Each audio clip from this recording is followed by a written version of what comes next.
ਵਾਹਿਗੁਰੂ ਜੀ ਕਾ ਖਾਲਸਾ ਵਾਹਿਗੁਰੂ ਜੀ ਕੀ ਫਤਿਹ।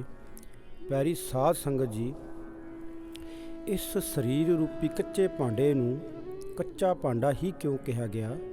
ਇਸ ਨੂੰ ਕੋਈ ਹੋਰ ਧਾਤ ਜੈਸੇ ਸੋਨਾ, ਚਾਂਦੀ ਜਾਂ ਕੋਈ ਹੋਰ ਵਸਤੂ ਰੂਪੀ ਭਾਂਡਾ ਕਿਉਂ ਨਹੀਂ ਕਿਹਾ ਗਿਆ? ਸਤਿਗੁਰ ਕਬੀਰ ਜੀ ਮਹਾਰਾਜ ਫਰਮਾਉਂਦੇ ਨੇ, ਜਬ ਜਰੀਏ ਤਬ ਹੋਏ ਭਸਮ, ਤਨ ਰਹੇ ਕਿਰਮ ਦਲ ਖਾਈ। ਜਿਵੇਂ ਕਿ ਸਰੀਰ ਰੂਪੀ ਭਾਂਡਾ ਜਦੋਂ ਅਕਾਲ ਝਰਾਣਾ ਕਰ ਜਾਂਦਾ ਹੈ, ਜਿਸ ਤਰ੍ਹਾਂ ਹਿੰਦੂ ਧਰਮ ਵਿੱਚ ਚਿਖਾ ਵਿੱਚ ਸਾੜਿਆ ਜਾਂਦਾ ਹੈ ਅਤੇ ਉਹ ਸੁਆਹ ਬਣ ਜਾਂਦਾ ਹੈ, ਅਤੇ ਕਬਰ ਵਿੱਚ ਦਫਨਾਇਆ ਹੋਇਆ ਸਰੀਰ ਕੀੜਿਆਂ ਦਾ ਖਾਣਾ ਬਣਦਾ ਹੈ। ਅੱਗੇ ਕਬੀਰ ਜੀ ਮਹਾਰਾਜ ਫਰਮਾਨ ਕਰਦੇ ਨੇ, ਕਾਚੀ ਗਾਗਰ ਨੀਰ ਪਰਤ ਹੈ, ਜਾਂ ਤਨ ਕੀ ਇਹ ਵਡਾਈ। ਜਿਵੇਂ ਕੱਚੇ ਘੜੇ ਦੇ ਵਿੱਚ ਪਾਣੀ ਭਰ ਦਈਏ ਤਾਂ ਉਹ ਪਾਣੀ ਕਿੰਨਾ ਚਿਰ ਸਥਿਰ ਰਹਿ ਸਕਦਾ ਹੈ। ਇਵੇਂ ਹੀ ਸਵਾਸਾਂ ਰੂਪੀ ਜੋ ਪ੍ਰਮਾਤਮਾ ਨੇ ਬਖਸ਼ਿਆ ਹੈ, ਉਹ ਸਰੀਰ ਵਿੱਚ ਕਿੰਨਾ ਚਿਰ ਰਹੇਗਾ। ਇਸ ਨੂੰ ਇੱਕ ਦਿਨ ਨਾਸਵੰਤ ਹੋਣਾ ਹੈ, ਸੋ ਇਸ ਦਾ ਮਾਣ ਨਹੀਂ ਕਰਨਾ ਭਾਈ। ਅੱਗੇ ਪ੍ਰਮਾਤਮਾ ਜੀ ਦੇ ਵਚਨ ਅਨੁਸਾਰ ਕਬੀਰ ਜੀ ਮਹਾਰਾਜ ਫਰਮਾਉਂਦੇ ਨੇ, ਕਾਹੇ ਭਈਆ ਫਿਰ ਤੋਂ ਫੁੱਲਿਆ ਕਿਸ ਗੱਲ ਦਾ ਹੰਕਾਰ ਕਰਦਾ ਫਿਰਦਾ ਹੈ। ਸੋ ਕਬੀਰ ਜੀ ਮਹਾਰਾਜ ਫਰਮਾਉਂਦੇ ਨੇ, ਹੰਕਾਰ ਨਹੀਂ ਕਰਨਾ, ਇਸ ਦੇਹੀ ਦਾ ਕੋਈ ਵਿਸਾਸਾ ਨਹੀਂ ਹੈ। ਜਬ 10 ਮਾਸ ਉਰਦ ਮੁਖ ਰਹਤਾ, ਸੋ ਦਿਨ ਕੈਸੇ ਭੁੱਲਿਆ ਰਹਾਓ। ਤੈਨੂੰ ਉਹ ਸਮਾਂ ਕਿਉਂ ਭੁੱਲ ਗਿਆ ਜਦੋਂ ਮਾਂ ਦੇ ਭੇਟ ਵਿੱਚ 9-10 ਮਹੀਨੇ ਉਲਟਾ ਟਿਕਿਆ ਸੀ? ਉਸ ਵੇਲੇ ਪ੍ਰਮਾਤਮਾ ਦਾ ਸ਼ੁਕਰਗੁਜ਼ਾਰ ਕਰਕੇ ਬੇਨਤੀਆਂ ਜੋਦੜੀਆਂ ਕਰਦਾ ਰਿਹਾ, ਮਹਾਰਾਜ ਇਸ ਅਗਨ ਤੋਂ ਕੱਢ ਲਓ, ਪਰ ਨਹੀਂ, ਬਾਹਰ ਆ ਕੇ ਭੁੱਲ ਜਾਂਦਾ ਹੈ। ਜਿਉਂ ਮਧੂਮਾਖੀ ਕਿਉਂ ਤਿਉਂ ਸਟੋਰ ਰਸ, ਜੋਰ ਤਨ ਕੀਆ। ਜਿਵੇਂ ਮੱਖੀ ਫੁੱਲਾਂ ਦਾ ਰਸ ਜੋੜ ਕੇ ਕਿਤਨਾ ਸਾਰਾ ਸ਼ਹਿਦ ਇਕੱਠਾ ਕਰਦੀ ਹੈ, ਉਸੇ ਤਰ੍ਹਾਂ ਮੂਰਖ ਬੰਦੇ ਆਪਣਾ ਧਨ ਨੂੰ ਜੋੜ ਕੇ ਜਿਹੜਾ ਬੇਗਾਨਾ ਹੈ ਇਕੱਠਾ ਕਰੀ ਜਾਣ ਰਿਹਾ ਹੈ। ਅੱਗੇ ਪ੍ਰਮਾਤਮਾ ਦੀ ਬਾਣੀ ਅਨੁਸਾਰ ਕਬੀਰ ਜੀ ਫਰਮਾਨ ਕਰਦੇ ਨੇ, ਮਰਤੀ ਬਾਰ ਲਿਹੋ ਕਰੀਏ, ਭੂਤ ਰਹਿਣ ਕਿਉਂ ਦੀਆ। ਮੌਤ ਆ ਗਈ ਨਾ ਤਾਂ ਸਭ ਇਹੀ ਆਖਦੇ ਹਨ, ਲੈ ਚਲੋ ਭਾਈ, ਲੈ ਚਲੋ। ਇੱਕ ਕਰੀ ਨਹੀਂ ਰੱਖਦਾ ਕੋਈ। ਕਿਉਂ?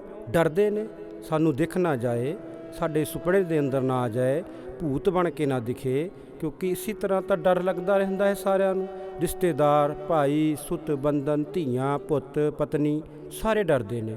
ਮਹਾਰਾਜ ਜੀ ਫਰਮਾਨ ਕਰਦੇ ਨੇ, ਦੇਹਰੀ ਲੋ ਬਰੀ ਨਾਰ ਸੰਗ, ਭਈ ਆਗੇ ਸਜਨ ਸੁਹੇਲਾ।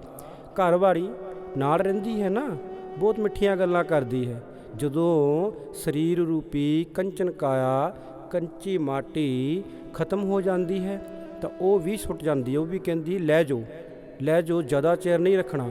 ਅੱਗਾਂ ਸੱਜਣ ਮਿੱਤਰ ਚੁੱਕ ਲੈ ਜਾਂਦੇ ਰਹੇ, ਘਰ ਵਾਲੀ ਤਾਂ ਦਹਲੀਜ਼ ਤੱਕ ਹੀ ਜਾਂਦੀ ਹੈ। ਫਿਰ ਮਹਾਰਾਜ ਜੀ ਫਰਮਾਨ ਕਰਦੇ ਨੇ, ਮਰਗਟ ਲੋ ਸਭ ਲੋਕ ਕੁਟੁੰਬ, ਭਇਓ ਆਗੇ ਹੰਸ ਅਕੇਲਾ। ਜਦੋਂ ਮਸਾਣਾ ਤੱਕ ਪ੍ਰਵਾਹ ਦੇ ਬੰਦੇ ਤੇ ਹੋਰ ਲੋਕ ਜਾਂਦੇ ਹਨ ਨਾ, ਪਰ ਪਰਲੋਕ ਵਿੱਚ ਕੋਈ ਨਹੀਂ ਜਾਂਦਾ। ਇੱਕ ਕਿਣਕਾ ਮਾਤਰ ਨਾਲ ਨਹੀਂ ਜਾ ਸਕਦਾ। ਕਬੀਰ ਜੀ ਮਹਾਰਾਜ ਫਰਮਾਨ ਕਰਦੇ ਨੇ, ਕਹਿਤ ਕਬੀਰ ਸੁਨਹੁ ਰੇ ਪ੍ਰਾਣੀ, ਪਰੇ ਕਾਲ ਗ੍ਰਸਕੂਆ। ਗ੍ਰਾਸ ਕਹਿੰਦੇ ਨੇ, ਇੱਕ ਜਿੱਦਾਂ ਆਪਾਂ ਲੰਗਰ ਛਕਦੇ ਹਾਂ ਨਾ, ਇੱਕ ਬੁਰਕੀ ਤੋੜ ਕੇ ਮੁੱਖ 'ਚ ਪਾਉਂਦੇ, ਉਹਨੂੰ ਗ੍ਰਸ ਕਹਿੰਦੇ ਨੇ। ਅਤੇ ਫਿਰ ਕਬੀਰ ਜੀ ਮਹਾਰਾਜ ਆਖਦੇ ਨੇ, ਕਬੀਰ ਆਖਦਾ ਹੈ, ਬੰਦੇ ਸੁਣ, ਤੂੰ ਉਸ ਖੂਹ ਵਿੱਚ ਡਿੱਗਾ ਪਿਆ ਹੈ ਜਿਸ ਨੂੰ ਮੌਤ ਨੇ ਘੇਰਿਆ ਹੋਇਆ ਹੈ। ਪਤਾ ਨਹੀਂ ਕਿਸ ਵੇਲੇ ਤੂੰ ਗ੍ਰਸ ਬਣ ਜਾਣਾ ਹੈ ਮੌਤ ਦਾ। ਕਾਲ ਰੂਪੀ ਬਿੱਲਾ ਤੇਰੇ ਸਿਰ 'ਤੇ ਮੂੰਹ ਅੱਡੀ ਖੜਾ ਹੈ, ਤੂੰ ਉਸ ਦਾ ਗ੍ਰਸ ਕਦੋਂ ਬਣ ਜਾਣਾ ਹੈ ਕੋਈ ਪਤਾ ਨਹੀਂ। ਅੱਗੇ ਮਹਾਰਾਜ ਫਰਮਾਨ ਕਰਦੇ ਨੇ, ਝੂਠੀ ਮਾਇਆ ਆਪ ਬੰਧਾਇਆ, ਜੋ ਨਲਣੀ ਭਰਮਸੂਆ। ਪਰ ਤੂੰ ਆਪਣੇ ਆਪ ਨੂੰ ਇਸ ਮਾਇਆ ਨਾਲ ਬੰਨ੍ਹ ਰੱਖਿਆ ਹੈ, ਜਿਸ ਨਾਲ ਸਾਥ ਨਹੀਂ ਨਿਭਣਾ।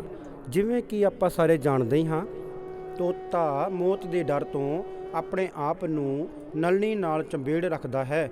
ਨਲਣੀ ਨਾਲ ਚੰਬੜਨਾ ਤੋਤੇ ਦੀ ਫਾਹੇ ਦਾ ਕਾਰਨ ਬਣਦਾ ਹੈ। ਉਸੇ ਤਰ੍ਹਾਂ ਮਾਇਆ ਰੂਪੀ ਮਾਇਆ ਨਾਲ ਚੰਬੇੜੇ ਰਹਿਣਾ ਮਨੁੱਖ ਦੀ ਆਤਮਿਕ ਮੌਤ ਦਾ ਕਾਰਨ ਬਣਦਾ ਹੈ। ਸੋ ਸਾਧ ਸੰਗਤ ਜੀ, ਹੁਣ ਆਪਾਂ ਇੱਕ ਸਾਖੀ ਦੀ ਵਿਚਾਰ ਕਰਾਂਗੇ। ਇੱਕ ਵਾਰ ਦੀ ਗੱਲ ਹੈ, ਅਰਜਨ ਦਾ ਪੁੱਤਰ ਅਕਾਲ ਚਲਾਣਾ ਕਰ ਗਿਆ। ਆਪਣਾ ਪੁੱਤਰ ਮਰਿਆ ਦੇਖ ਉਸ ਤੋਂ ਰਿਹਾ ਨਾ ਗਿਆ।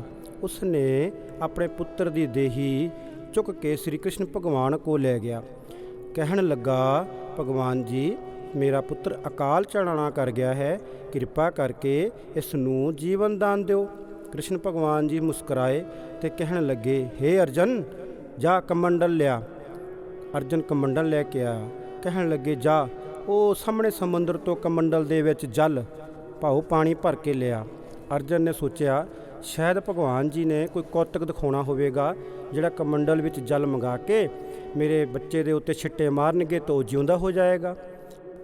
ਅਰਜਨ ਦੌੜ ਕੇ ਜਾਂਦਾ ਹੈ ਤੇ ਕਮੰਡਲ ਵਿੱਚ ਜਲ ਭਰ ਕੇ ਲਿਆਉਂਦਾ ਹੈ ਤੇ ਕਹਿਣ ਲੱਗਾ, ਲਓ ਭਗਵਾਨ ਜੀ ਮੈਂ ਜਲ ਭਰ ਕੇ ਲਿਆਇਆ ਹਾਂ, ਤੁਸੀਂ ਮੇਰੇ ਪੁੱਤਰ ਨੂੰ ਜਿਉਂਦਾ ਕਰੋ। ਭਗਵਾਨ ਕ੍ਰਿਸ਼ਨ ਜੀ ਨੇ ਕਿਹਾ, ਹੇ ਅਰਜਨ ਤੂੰ ਹੁਣ ਇਸ ਕਮੰਡਲ ਨੂੰ ਦੁਬਾਰਾ ਸਮੁੰਦਰ ਵਿੱਚ ਮਿਲਾ ਕੇ ਆ, ਭਾਉ ਜੋ ਜਲ ਹੈ ਸਮੁੰਦਰ ਵਿੱਚ ਸੁੱਟ ਕੇ ਆ ਜਾਓ। ਹੁਣ ਅਰਜਨ ਦੌੜ ਕੇ ਜਾਂਦਾ ਹੈ ਵੀ ਸ਼ਾਇਦ ਇਹਦੇ ਵਿੱਚ ਵੀ ਕੋਈ ਰਜਾ ਹੋਵੇਗੀ। ਦੁਬਾਰਾ ਕਮੰਡਲ ਵਾਲੇ ਜਲ ਨੂੰ ਸਮੁੰਦਰ ਵਿੱਚ ਸੁੱਟ ਕੇ ਮੁੜ ਆ ਜਾਂਦਾ ਹੈ। ਕਹਿਣ ਲੱਗਦਾ, ਭਗਵਾਨ ਜੀ ਲੋ ਜੀ ਮੈਂ ਆ ਗਿਆ, ਹੁਣ ਮੇਰੇ ਪੁੱਤਰ ਨੂੰ ਜਿਉਂਦਾ ਕਰੋ। ਤਾਂ ਕ੍ਰਿਸ਼ਨ ਭਗਵਾਨ ਜੀ ਕਹਿਣ ਲੱਗੇ, ਹੇ ਅਰਜਨ ਇੱਕ ਵਾਰ ਫਿਰ ਜਾ, ਜਿਹੜਾ ਜਲ ਪਾਣੀ ਮੈਂ ਤੁਹਾਨੂੰ ਕਿਹਾ ਸੀ ਸਮੁੰਦਰ ਵਿੱਚ ਸੁੱਟ ਆਓ, ਉਹ ਦੁਬਾਰਾ ਉਸ ਕਮੰਡਲ ਵਿੱਚ ਪਾ ਕੇ ਲੈ ਆਓ। ਅਰਜਨ ਕਹਿਣ ਲੱਗਾ, ਭਗਵਾਨ ਜੀ ਇਹ ਕੈਸੀ ਤੁਸੀਂ ਵਿਚਿੱਤਰ ਗੱਲ ਕਰ ਰਹੇ ਹੋ, ਜਿਹੜਾ ਜਲ ਪਾਣੀ ਮੈਂ ਸਮੁੰਦਰ ਵਿੱਚ ਸੁੱਟ ਆਇਆ ਹਾਂ ਉਹ ਸਮੁੰਦਰ ਵਿੱਚ ਲੀਨ ਹੋ ਗਿਆ ਹੈ, ਉਸ ਨੂੰ ਕਿਸ ਤਰ੍ਹਾਂ ਮੈਂ ਅਲੱਗ ਕਰ ਸਕਦਾ ਹਾਂ।